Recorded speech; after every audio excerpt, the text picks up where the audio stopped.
Hi guys, I am Shala Gonzalez and welcome to my world. Diyan lang po kayo and watch till the end of this video. So for today's video, tayo ay off. And naglalaro na naman ang aking kaisipan sa pag-aayos ng bahay. Si best friend wala, nasa labas. Hindi, nasa Abu Dhabi siya, I mean. So doon siya mag-dinner. So ang naiisipan ko ngayong gawin ay ako ay maglinis. Kasi from today off and I have 2 weeks vacation sa aking trabaho. So marami-raming araw ang aking magagawa para sa paglilinis ng bahay kasi marami akong linisin talaga. Ito nung isang beses, inano ko to, DIY ko to. Tapos ayan ang ginawa ko, hinarangan ko to. Tapos yung mga ilang expo collection na lang yung nilagay ko. Tapos itong bike ni best friend, nilagay ko na to doon, binalik niya pa dito. Ibebenta na to kasi hindi niya naman to ginagamit. So, ang naiisipan ko ngayon ay pagpalitin itong lalagyan ng aquarium ko ng koi. May aquarium po dito, oo. Hindi nyo lang makita kasi wala yung ilaw niya. Sumabog kasi yung extension. So, ang mangyayari, itong estante ng Expo Collection ay ililipat ko doon. Tapos ito, ililipat ko dito. O ganun. Hilong-hilo na yung bahay sa akin. Sinong relate? Na nagsasawa sa ayos ng bahay. Boring kasi ako kapag matagal na yung ayos ng bahay. So, kailangan itaob ko yung bahay para mag-iba yung anyo. But anyway, so tingnan nyo na ang before. At mamaya natin papakita ang after. Sana matapos ko ngayon kasi gabi naman uuwi yun si best friend. Pag umuwi yun ng Abu Dhabi, bumabalik siya dito sa Dubai. Mga 10 past, 10 o'clock to 11 p.m. yun. Kaya medyo mahaba-haba ang oras ko. Series marathon. Ang pinapanood ko ngayon ay yung matagal na yata yun, yung kay Bea Alonzo at saka yung kay Ian Veneracion, Love to Last. Ngayon lang din ako nakakatutok sa mga teleserye. Kaya yun, mula umaga hanggang anong petsa na, alas 3 na ngayon. So yun ang aking inatupag ang panonood ng TV. But anyway, samahan nyo akong itaob itong side ng aming bahay na ito. So kahit malapit na tayong umalis dito sa bahay na to, lilipat na kasi kami. Mga ilang months na lang, aayusin ko rin, no? Kasi alam nyo ba, ang tagal namin ditong tumira. 6 years kaming tumira dito sa flat na to. So walang lipatan yan ng 6 years. Dati nasa baba kami sa first floor. Ano yun, studio yun. Dumami na ng dumami yung mga gamit. Kaya, nag-decide kami na lumipat sa isang 1 bedroom. So, sa studio sa baba, sa first floor. Ito ding building na to, pero sa first floor kami dati, studio. 1 year lang kami doon. Kasi nga, dumami ng dumami. After pandemic yata, naglipat kami dito. So, yun nga, 2020 yung diba? Pandemic. Tama ba? Nakalimutan ko na kung anong year ang pandemic. But anyway, let's start it! So, mamaya papakita natin ang resulta.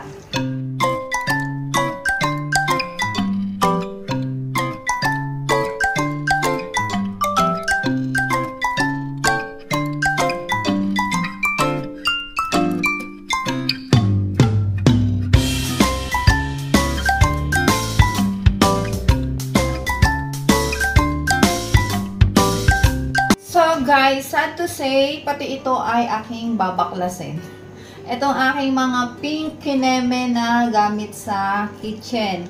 Kasi, ayan, binago ko yung ating kitchen. Lahat dito ay all pink. Pero, nagbago na nga yung isip ko. Ayoko na ng pink. Hindi naman sa ayoko na ng pink. Kasi, itong mga gamit na to ay magagamit pa talaga yarn. May mga silbi pa sila. So, hindi ko sila ile-let go. Pero, itatago ko na sila. Wait lang. Ba't naka tong ating mga sandukan? Yarn. Itatago ko sila sa isang cabinet na hindi may expose sa labas. Siyempre, nasa loob, di ba? Ayun nga, dito ko inilagay. Inayos ko yon kasabay nung pinakita ko sa inyo ng mga expo collection namin na collectibles na items. So, kasabay ito nung inayos ko. So, inilagay ko dito sa isang sulok yung mga pink kineme ko. Kaso nga, aalisin na natin itong standing to. Ilalagay na natin doon sa may sulok kasi nga pag-switchin natin yung aquarium. Kaya, kinakailangan ko din itong alisin. So, iurong-urong lang natin kasi ganito ko na siya as is. Sakit sa tenga, di ba? Nung tunog. Na ilalagay sa cabinet. So, inayos-ayos ko yan pero babaklasin natin kasi nga nananawa na naman ako sa kaayusan ng ating bahay. But anyway, tatapon na natin yung mga hindi na kailangan kasi yung ibang gamit ay luma na talaga. Tapos may mga green, mga ganun. Colorful talaga yung bahay namin dati. Pero ang pinaka main color ng aming bahay ay nitong flat na to na aming tinitirihan, yung mga gamit namin ay pink. Kasi nga favorite ko ang pink. Pero nung kapapanood ko ng mga Facebook, lalo na yung mga DIY na mga mamshi na ginagawa nila sa kanilang pamamahay. So, ayun, na-inspired ako. Alam niyo naman, gaya-gaya. So, itong mga pink na to ay aalisin na din natin. Tapos, itatago na lang natin sila. Magagamit pa rin naman itong mga to. Kaso nga, hindi na lang sila nasa labas. Ito, bago pa to. Hindi ko pa nagamit yung mga yan. Tapos yung mga iba, minsanan ko lang sila nagamit. Ganun. Paglipat namin sa bagong bahay, ang gusto ni best friend ay mga bagong gamit din. So, mga mga aesthetic na magamit na. So, wala nang mga girly-girly na mga kagamitan. Ganun. Alisin ko lang din ito. Kasi gagabihin naman si best friend. Marami tayong time para maglinis. Kahit itong side lang naman na ito. Yung ating nilinisin. Kasi meron naman tayong 2 weeks vacation. So, araw-araw maglinis tayo ng bahay. So, alisin ko lang to guys. Isa-isa. At balikan ko balikan ko kayo mamaya pag natapos ko na ito. Ito, ginawa ko lang to. Carton lang to tong pinangharang ko dyan para mahati yung estante kasi malapad to. Para nga mailagay ko yung mga gamit ko sa kusina. Na iyan, yung mga pink na yan.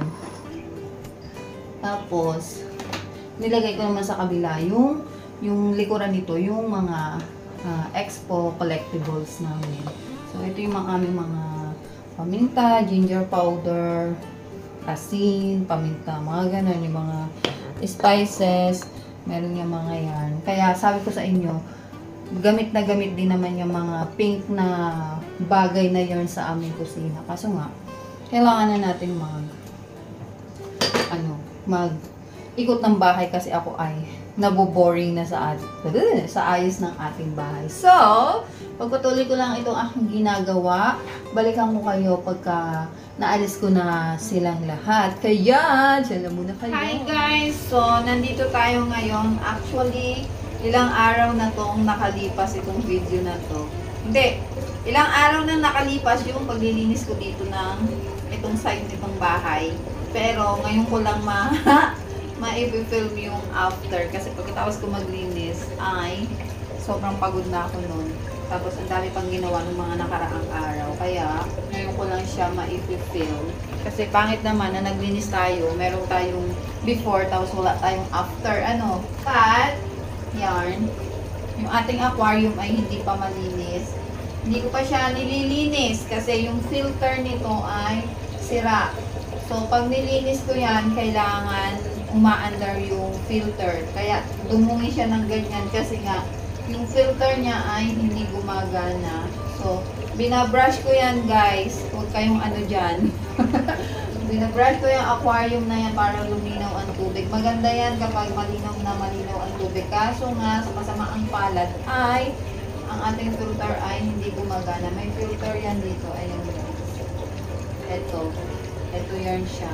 Lagyan ko lang nito para matakip takpan lang kasi nga filter yan. So, makikita yung mga dumi-dumi, yung mga sumpa. So, but anyway, ito ang ating pinagkahirapan ng isang araw. Lagay lang ako dyan ng pailaw. Much better na explain ko sa inyo. O, diba? Nandito si KitKat. KitKat! Cutie, cutie, KitKat! O, diba nung naglinis ako, wala pa tayong pusa. Wala pa si KitKat sa ating buhay.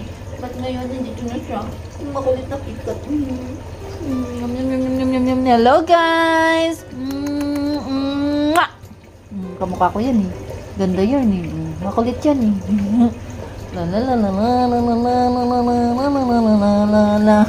Commercial. O, ituloy na natin ang ating, what is this? Pinagkahirapang linisin ng isang beses. So, andyan yung ating mga expo collection. Nilagay ko siya sa isang estante. Actually, hindi pa yung kumpleto, guys. Yung mga, anong yan, mga collectibles na yan. Hindi pa siya kumpleto. Ba't nakahiga? Nilaro ni KitKat tong bag na to. Itong eco bag. And then, sa taas, yung ating mga eco bags. And dun sa gilid na yon. Tapos, hindi ko tinapon yung bags na yon. May pinaglagyan yan. And, ayan lang yung ating mga dolls ng Expo 2020. Kasi nga guys, si best friend ay nagtatrabaho sa Expo. Kaya yung mga iba dyan ay giveaway sa kanila. Tapos, nung kasagsagan ng opening ng, what is this, ng Expo ay, ayun, nangolekta din kami ng mga collectible stuff ng Expo. Kaya marami kaming ganyan. Actually, wala pa dyan lahat. Meron pa doon sa storage. Ilalagay ko pa dyan, idadagdag ko. Ipapakita ko sa inyo minsan kapag what is this? Na ilagay ko na. But at least guys, ayan, naayos ko na yung lugar na yan. Kasi as best friend, na laging busy dito sa kanyang aquarium. Napakagulo talaga nitong lugar na ito. Yan. Yung lugar na yan. Kaya, inayos ko para maaliwalas namang tingnan. Tapos, eto guys, ginawa ko lang to. Itong malaking halaman na yan dyan. Dini-IY ko lang yan dyan. Dini-IY ko lang yan. So, ayun guys, ang aking pinagkahirapan ng isang beses. At least malinis na dito sa side nito ng bahay na ito. Diba? Yarn. So, yung pailaw na ito, aayusin ko pa to kasi yung ating mga wire ay nakalawit pa dyan. Ayun lang. Alam niyo naman, adik ako sa pag-aayos ng bahay. Halos every month yata ay tinataob ko ang bahay para maiba naman ang forma. So guys, yun lang ganap for today. See you on my next video. Bye!